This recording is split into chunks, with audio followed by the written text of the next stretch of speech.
Alright, so let's take a look at these graphs. So these graphs show the distance as a function of time, meaning the x-axis is time, the y-axis is distance, right? So one of these graphs show Mr. Dilla driving around a neighborhood. One of them show him driving on major city streets, and then another one shows him driving on a major highway. So we're gonna figure out which graph is which. So first we need to find the slope of the graph. So what will the slope tell us? In this scenario, what will the slope be? His speed. Yeah, good. It'll tell us his speed. Why is it his speed? The rate that he goes. In how much time? For one For 1 hour. For 1 hour. It's going to be the distance he's traveled in 1 hour, which we say when we're driving a car, his miles per hour. It's his speed. So what is the slope in this first graph, graph A?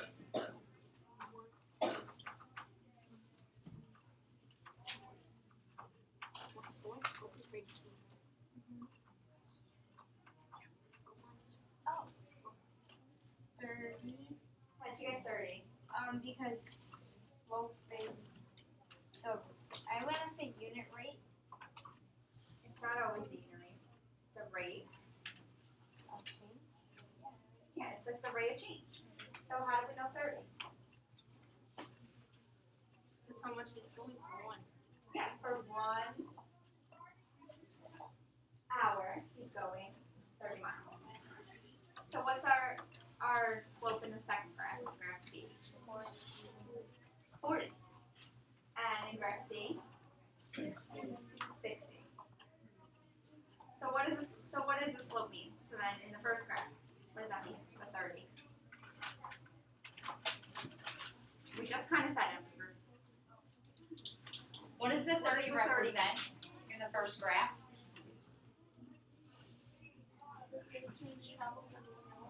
So it's the distance traveled in 1 hour. Is there another way we can say that? It is the rate of change.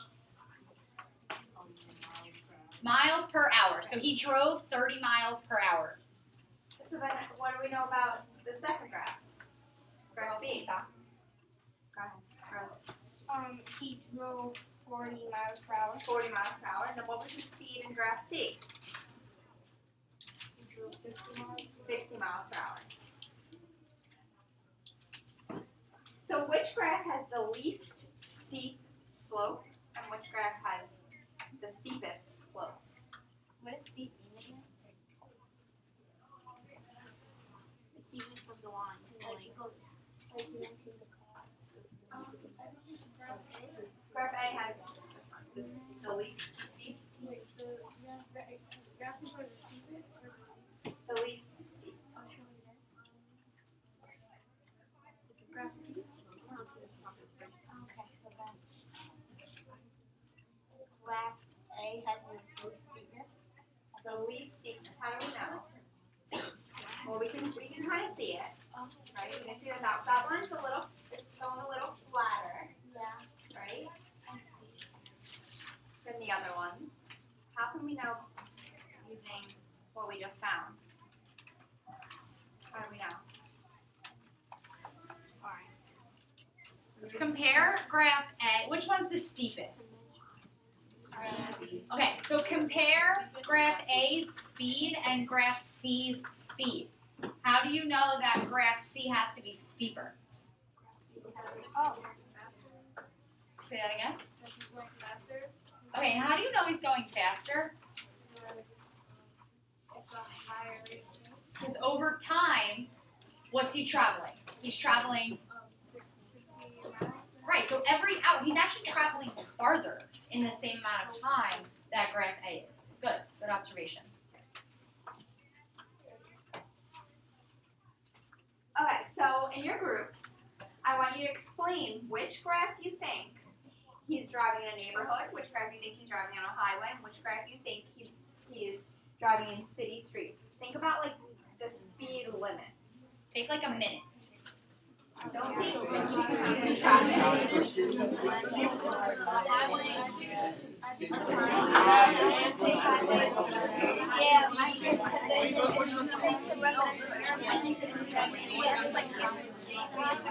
And the highway go much faster. And it's like, yeah, so the highway and then city streets are like, there's people around, so like, I keep thinking someone lives in the neighborhood. Yeah, but I mean, we'll go 40 miles per hour.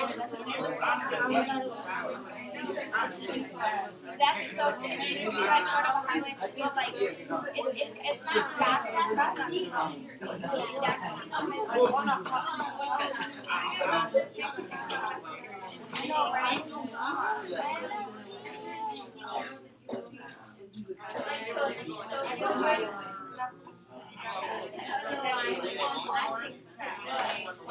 Like the city streets. Okay, what do we think? Graph A, what do we think? Why do you think graph A is a neighborhood? Yeah, because they're going slower. What do you know about speed limits in a neighborhood? You have to go like slower because people live there and it's like a residential area. Yeah, so he's probably going slower than neighborhood. Alright, and then what about graph B? City streets. Why do we think city streets?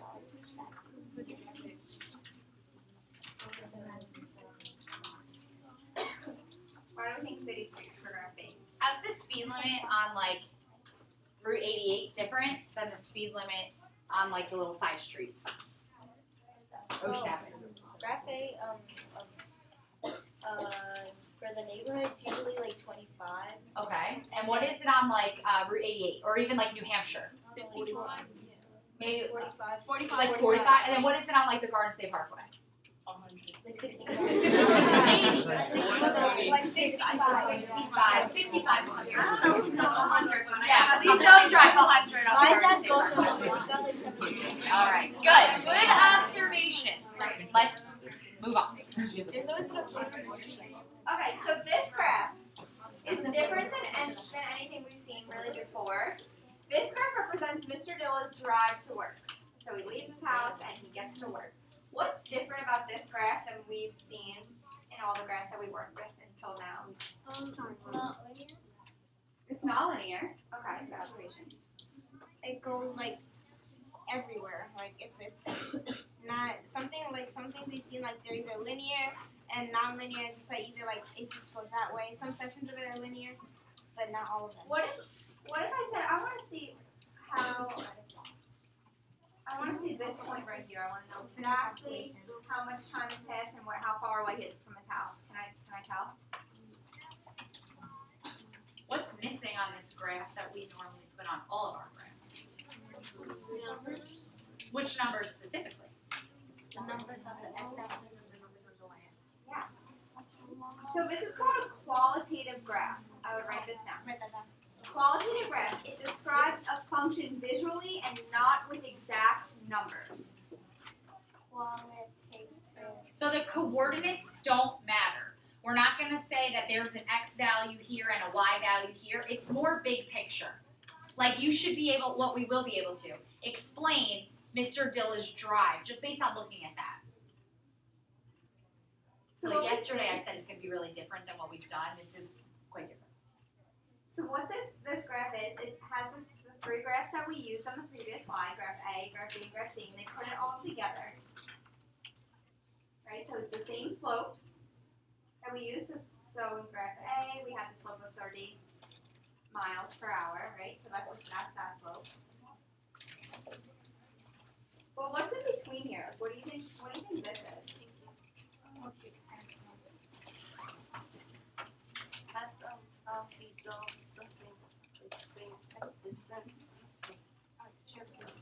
Okay, so this is what's really important when you're taking a look at qualitative graphs is the x-axis and the y-axis and what it means.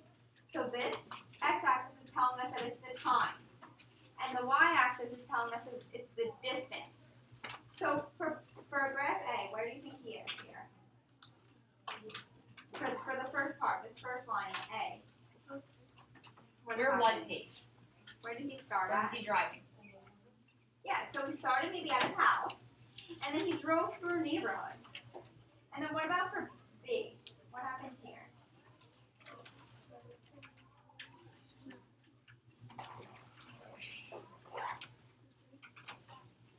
It's the same slope as last time. So this slope was 40 miles per hour.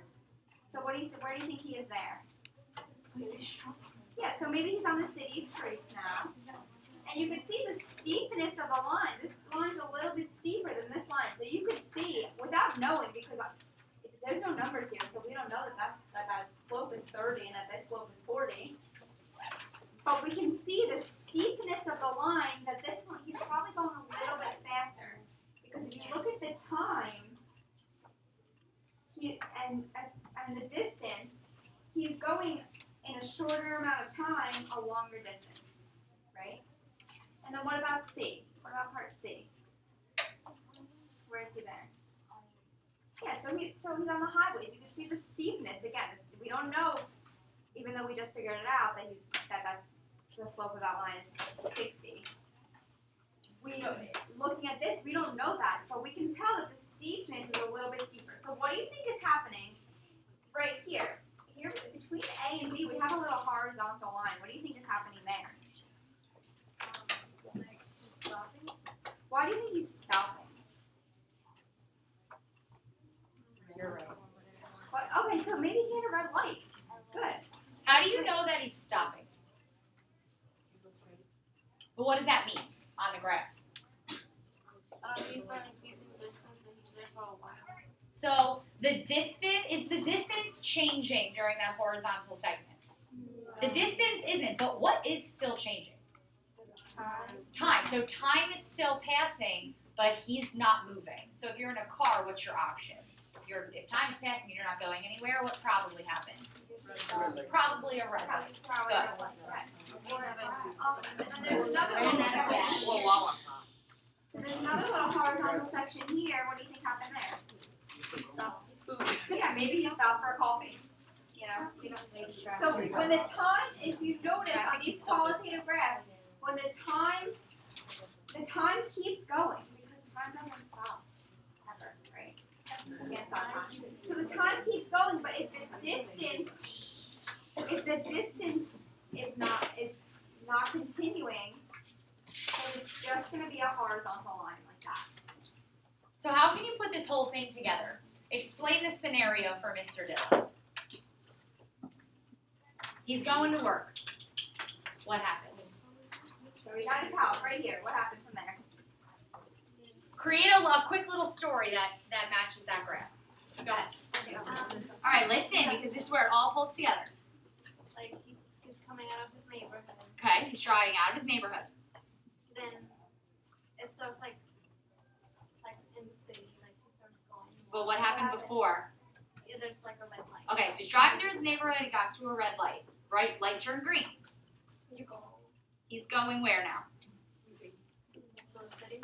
Through like the city streets. He's going a little bit faster. Then what happens? Again, like the red light, And he stopped at another red light, and then he went where? the highway. And he went on the highway.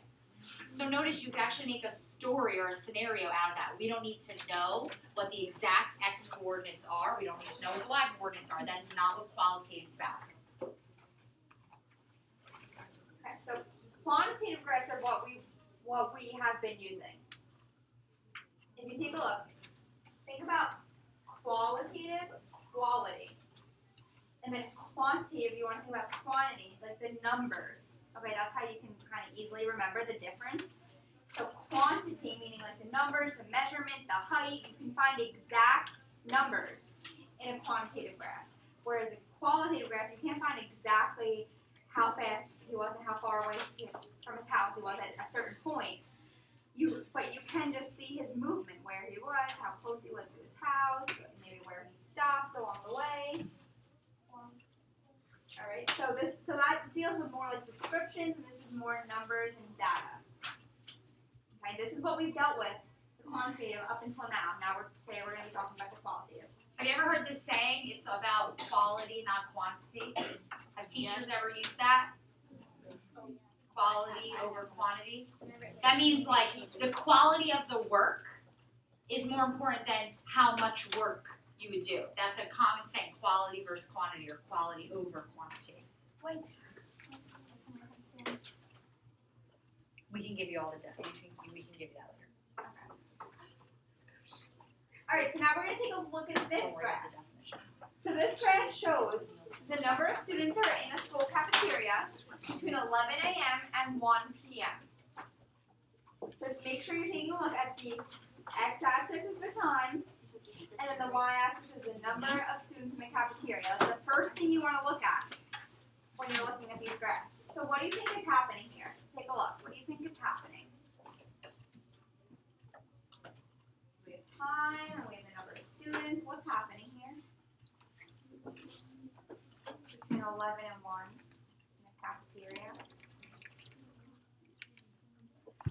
Let's start here. What do you think happened? Starting off slow.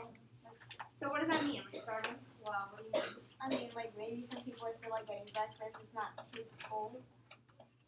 I think. So the cafeteria is not too full. There's just some students in there. How do you know there's students in there and it's not empty? It's not ideal.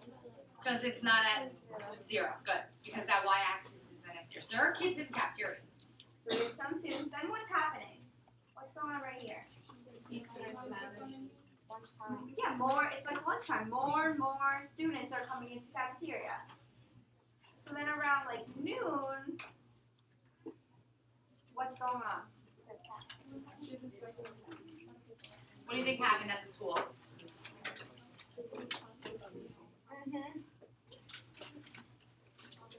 What do we think? What happens with the graph? What? Do you think school's ending at noon? It's the cafeteria. Say it again. Lunch is over. So what's going to happen when lunch ends? So Kids are going to leave. So the more students are leaving. So at this point, all the students, well, we don't know, but the majority of the students are in the cafeteria. At this point, they're kind of trickling in, and then we have them all in there, and then they start to leave because lunch is over. So they're starting to leave to go to their next class. Does everybody see that? How time is passing, and we have some students, and then they all start to come in more and more and more, and then they start to leave.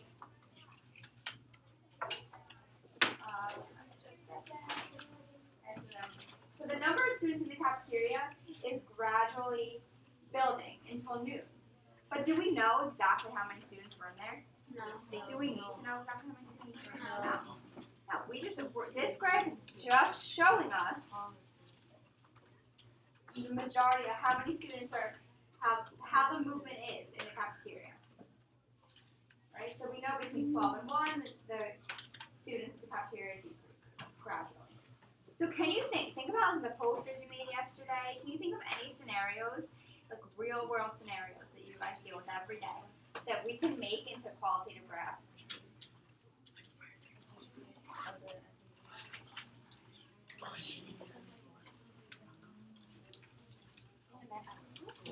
What could be represented qualitatively?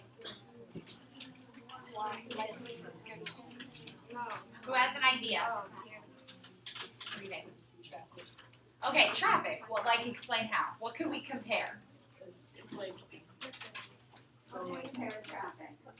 in the morning, Okay. like early in the morning, it's like not many people out. Okay. Because of sleep. So then like later in the day, it's a lot of people out because people are like going to work and stuff. Alright, so if our x-axis was time and we were talking about traffic, what do you think the y-axis would be?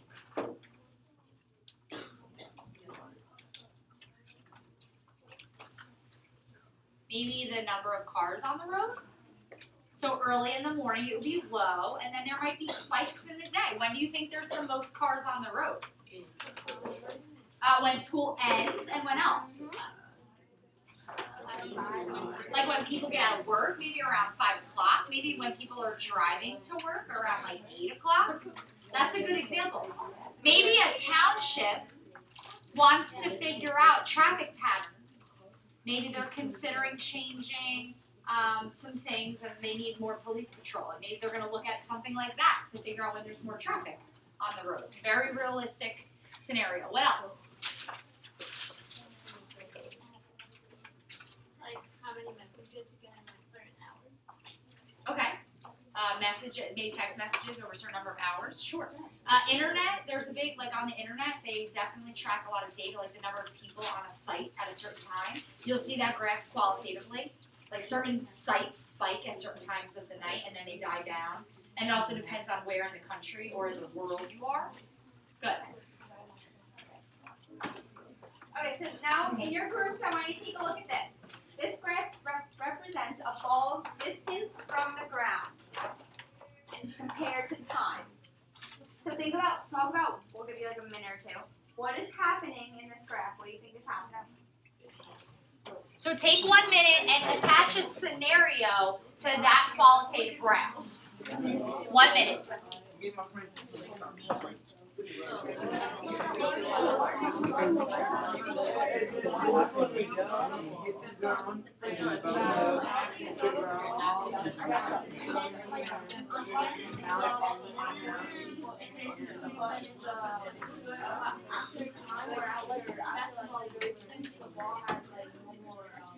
It's like they're dribbling the basketball.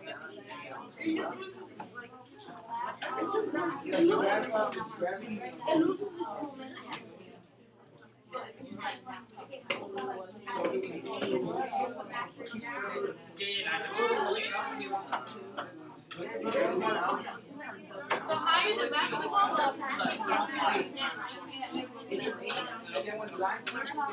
went up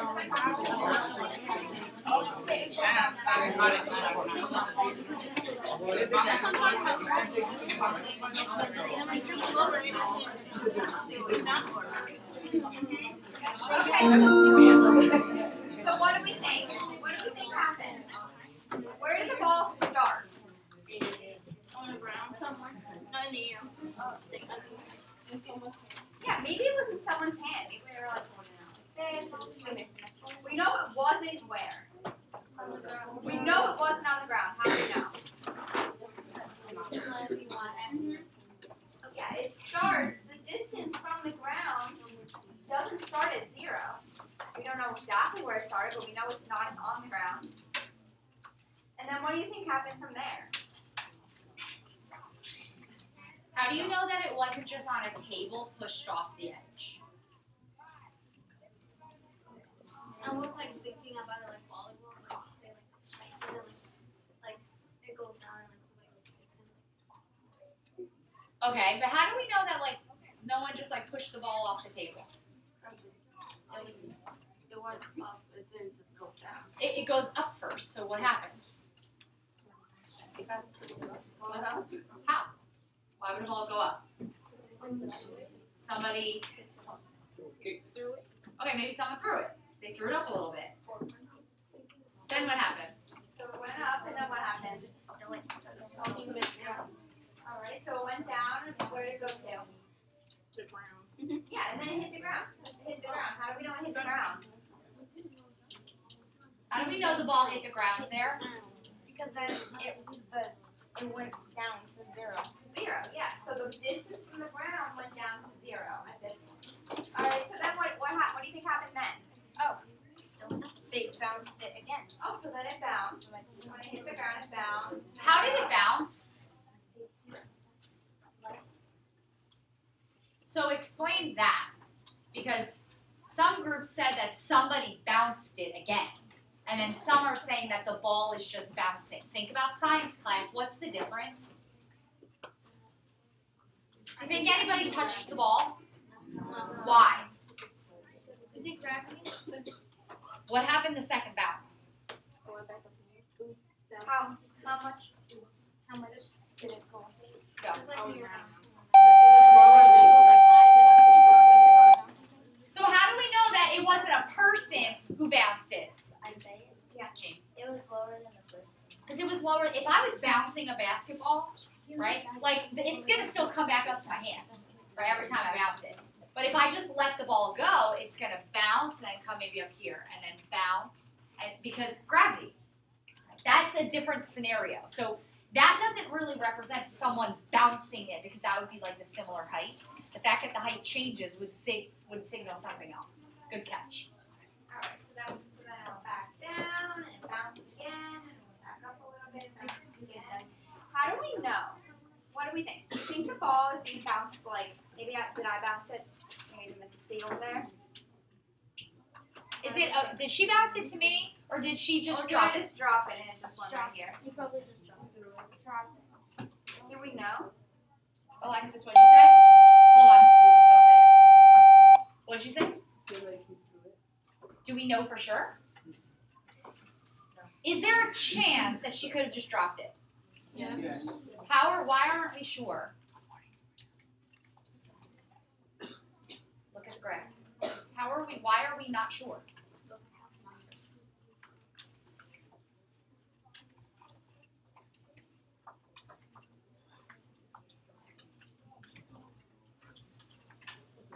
What are the two things being represented on our graph?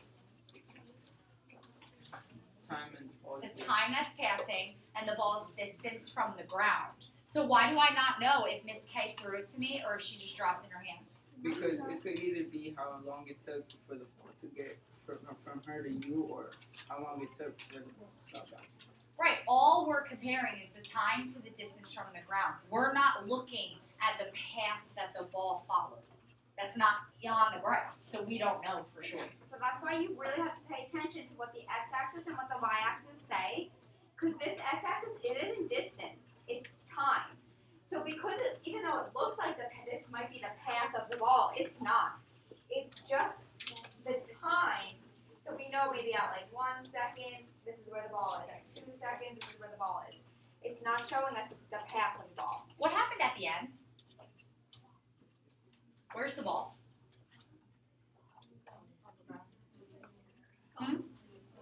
Is it? It's like sort of like those What does that little tail at the end represent? The ball stopped bouncing. It stopped bouncing, but where did it end up? Somewhere elevated. So what do you think happened? Someone probably grabbed it, right? Because it's not on the ground. If it was on the ground, the line would have ended right at the y-axis. So maybe like it was just right at the end. So just grabbed it. Those are different. Those are key differences when you're looking at qualitative graphs. Okay, so we're going to go through a few scenarios. It says individually, but you can actually work together to go through time. It looks like an imposter. I can move it. Oh, okay. Okay. So this first one, even though it says number 2, the first one. Jane started running to Richard's house. After running so fast, she got tired and gradually slowed down to a very slow walk. So I want you to talk to each other for like a minute and figure out which graph you think represents that scenario. And then for the next one, it says after the party, Stephen walked slowly home. So take a look at both of these and figure out which graph you think represents that show scenario. Every graph has an x-axis of time and a y-axis of distance from home.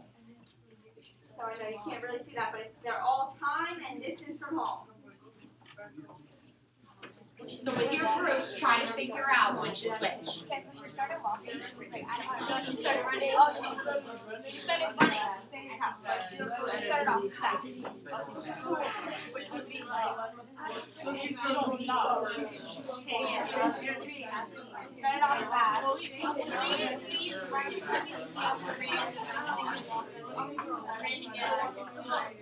No, because he said she ran, then she walked, and she ran again, and then she walked. But she didn't run again. It was a very slow walk. So it says like she started running. So she started running, and when you run, like after less time than when you like walk, so like you start running, and then she slowly slowed down. So it was a very slow walk. like starting from 0 point and then her I think we, but I don't.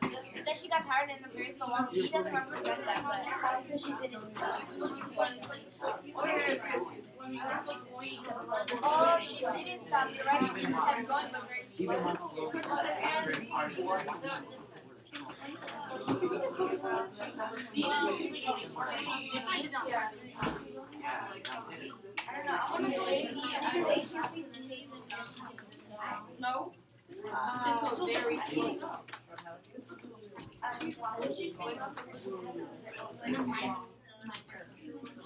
Okay, let's take a look.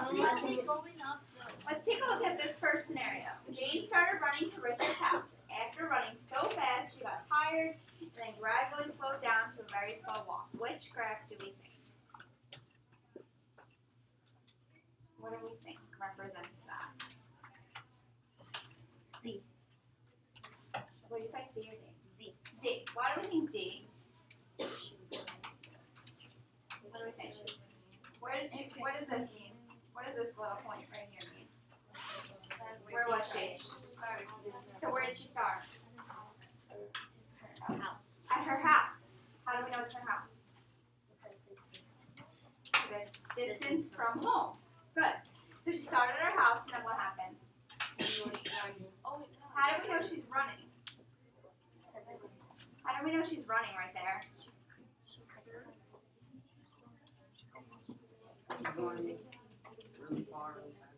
She's going really far, really fast.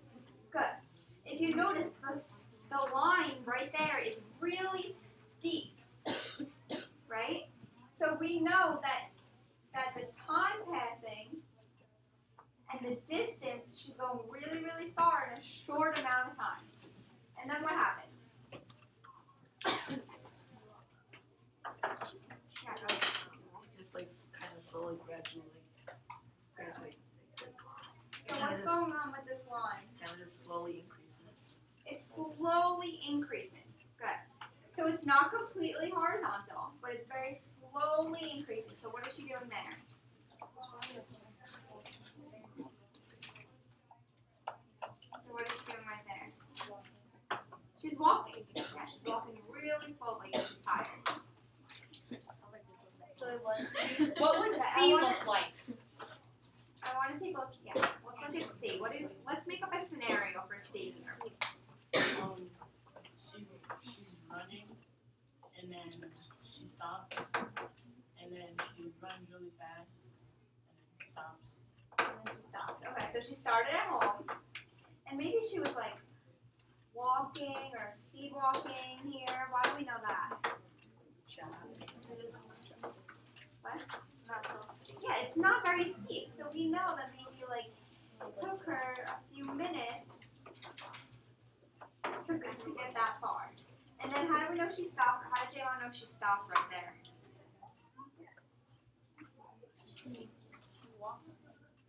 How do we know she stopped right here?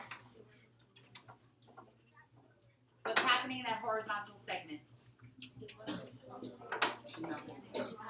She's not moving, but what is happening still? Good. Time is passing, but she's not moving. Good. Time's passing, but she's not moving. Her distance from home is the same from here to here. She's not moving. Good. And then how did Jayla said she was running really fast right here? Why do we know that? Because the line is steep. Because the line is really steep, and what does that mean here? As far as the time and the distance from home. What does it mean if the line's really, really steep?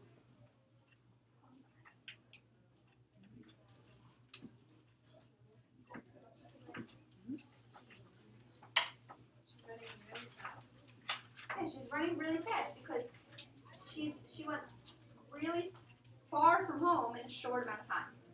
Good. So let's talk about Stephen. After a party, Stephen walked slowly home. Which graph do we think? Why do you think C?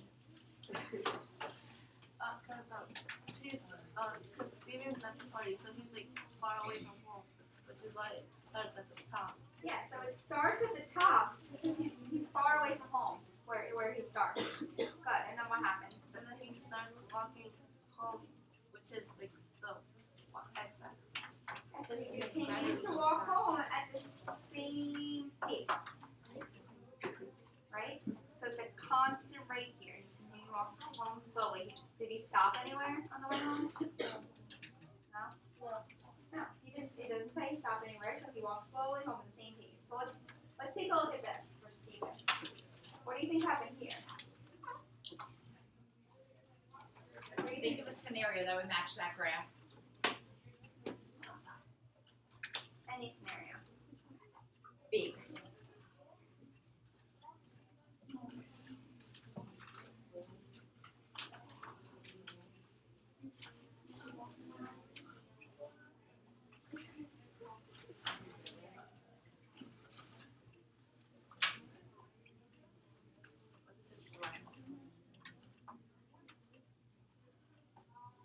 Go segment by segment. What happens first? Where did he start? Where did he start first? Start at his house. How do we know he's at home? Because the distance from home is at 0, which means if he's 0 feet from home, he's at home. Then what? Then what happened? Where's he running? Okay, he's running to the park. Alright, so he ran to a party. How do we know he's running there? Yeah, it's really steep, so in a short amount of time, he got really far from home. And then what happened? Then he went like sort of slower. Was he going slower there, or What's the next segment representing? what's happening right here? Think about what your axis is saying. He's walking back. Or Yeah, he went back. Maybe he started heading back to his house. What do we think? he dropped his keys. Oh, so maybe he dropped his keys. He went back to find him. Yeah, he went back to find his keys. Okay, so we went back, and then what? He found it. Yeah. Then what happened? They were in He found him. So then he found his keys. Okay. So then where'd he go? He started back to the party. So then he started headed back to the party, and then what happened? He got there. Yeah, so then he stopped, and he got to the party. Okay. Okay, so we We're have gonna do a couple more. So we have Michael. Oh wait, let's move that one. The other two. I got this. Okay. So we have Gabriel started walking to the movie theater. He saw a friend and sat on the bench to talk, and then he realized he was running really late to the movie, so he ran to the movie and he sprinted to the theater, and then he sat down to watch the movie. And then we have Maria walked to the store at the end of the street, stood at the counter, and bought a newspaper, and then she ran all the way back home. So go ahead. What do we talk to each other? But I want you to try and do this individually if you can at first, and then discuss. Once you know what it is, think about if you could come up with a scenario for the other ones.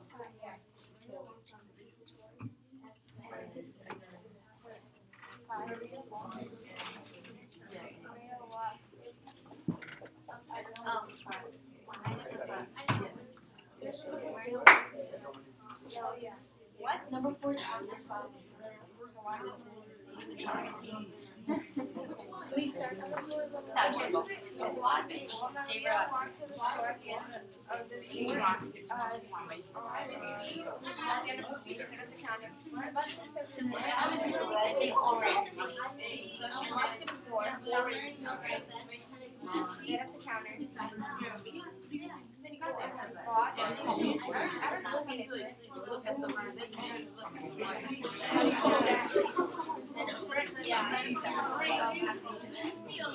There's no sound on this timer. I think we're done. Okay.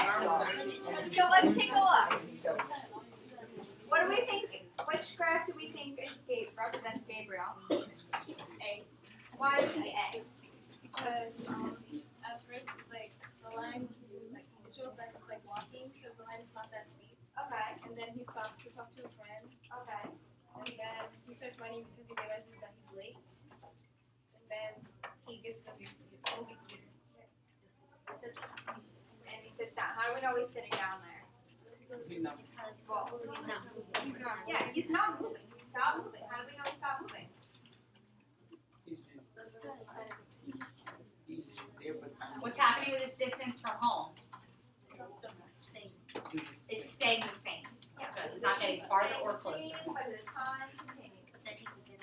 Alright. Let's take a look at this one. What do we think? Let's make up a scenario for this for graph C. Gabriel was at the theater because the movie just finished and I was walking home. He was walking there. Yeah, he met the same friend. He met the same friend, so And he just went back home. and they went back home. What do you think the speeds were? From really fast here to here. He was running late. It's Yeah, curfew. he started running really fast. He had curfew maybe, and then he got distracted and decided to talk to his friend for a little bit, and then he just kind of walked home. He said, I'm already late, so I might as well just enjoy my walk home before I get grounded. Yeah, exactly.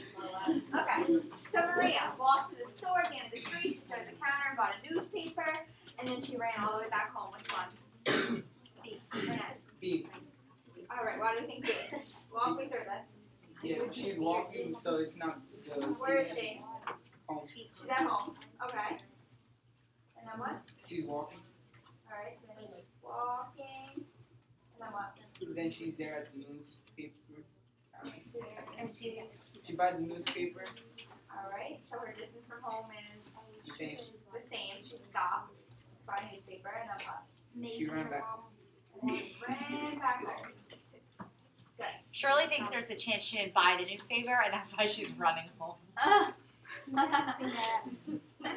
Okay. Yeah, maybe she stole it. We'll do one more. I can actually move it. Nice. Last one. Next one we have Michael. Michael's running home from basketball practice. He twisted his ankle, so he rested on a rock. Then he limped back home at a steady pace. All right, take a look at all four scenarios. Think about which one matches. We're not going to give you a minute. We're just going to actually start to go over it.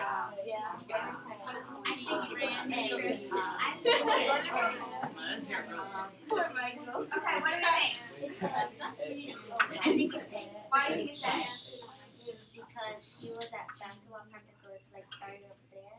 And then like he was since he was running, then Running is really And- steep. and then like he twisted his ankle. And then like he passed and like What is he doing here? so he rested and like Yeah, so he sat on a rock and rested. and then he just like back home. And then he limped all the way home. Good. Alright. And then So he's got, so he's going really, really fast. We see the line's very steep. And then you can see that he didn't move at all because the two homes got the same. But time continues to pass, so we stop there. And then we know he's walking here because the line's not as steep when he was running. Good. Okay. So now we have our quiz. So this is the quiz, and this is actually the DOL one here, number 2. So the quiz is one question. Yes. Yeah. Do we do it on the paper that we get? Yeah. You do it on the paper that we get handed back to you, or you can. We don't really we don't like to give you a quiz on something that you just learned. So the second question is a DOL. If you all do really well on it, we may get an answer quiz to help grades, but if it's going to hurt any grades, we're not going to do it. Okay? Alright, so the first one is the following. Same paper's good, number 1, number 2. If you The following have space, yeah. function linear or non-linear, and how do you know? That's important. Right? Listen to instructions. There's no talking during the quiz, so we shouldn't be talking at all. Okay. Is the following function linear or non-linear? Linear, how do you know? And then